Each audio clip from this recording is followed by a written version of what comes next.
Hi,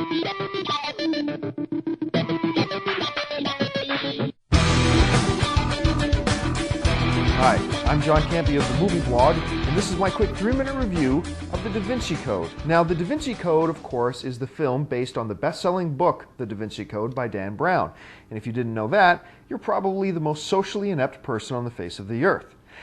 Now, the whole premise of the Da Vinci Code follows an age-old conspiracy trying to hold a very important fact. Well, what is that fact? Well, as most people already know, so this isn't too much of a spoiler, the fact in the film is that Jesus was actually married to Mary Magdalene, and this is a huge cover-up that the church is trying very desperately to suppress, so much so that they're willing to kill and murder for it, and others are willing to kill and murder to unveil it. In the midst of all this is the character Robert Langdon, played by Tom Hanks. Now, let me just jump right into it here and say this about the film. The Da Vinci Code is a bad movie. It is not the worst movie of the year. It's not even a horrible movie in general, but it is a poor film for a couple of reasons. Number one, it's too long. This film is far too talky and slow-paced to be 2.5 hours long. Number two, the performances in the Da Vinci Code are surprisingly poor. And listen, I'm one of the biggest Tom Hanks fans in the world. I'm even one of the biggest Sir Ian McKellen fans in the world. However, both of them, especially Tom Hanks, just kind of mailed in their effort on this one. I mean, Tom Hanks seemed uninterested, uninvolved throughout the entire film. Now, some people will rush to the defense of the Da Vinci Code and say, well, the character of Robert Langdon in the book isn't supposed to be all that charismatic.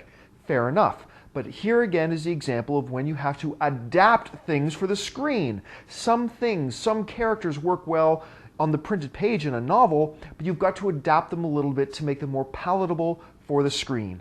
I didn't care about Robert Langdon. I didn't care if he got caught by the police. I didn't care if he fell off a bridge and broke his neck, because the character was so unemotionally involved, so uninteresting. I just didn't care about what happened to him. There were also some major plot holes in this entire film, which I won't go into right now at the risk of spoiling the film for those of you who are still wanting to see it. Now, I will say this on the positive side about the Da Vinci Code. The first hour of the film in setting up the premise is actually kind of interesting. They do a fairly decent job of setting up the mystery and the cover-up and everything like that, and it had me going with it for the first hour. Also, Paul Bettany's character, playing Silas the monk, was amazing. I was captivated every single time this character was on the screen.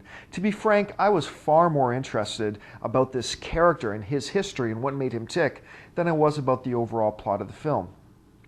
Overall, the Da Vinci Code is too slow, it's too long, it has too many plot holes, it's too mundane, and overall, it's just boring. And I can't believe I'm saying this, but if you hold up the Da Vinci Code to National Treasure, the Nicolas Cage film, National Treasure wins.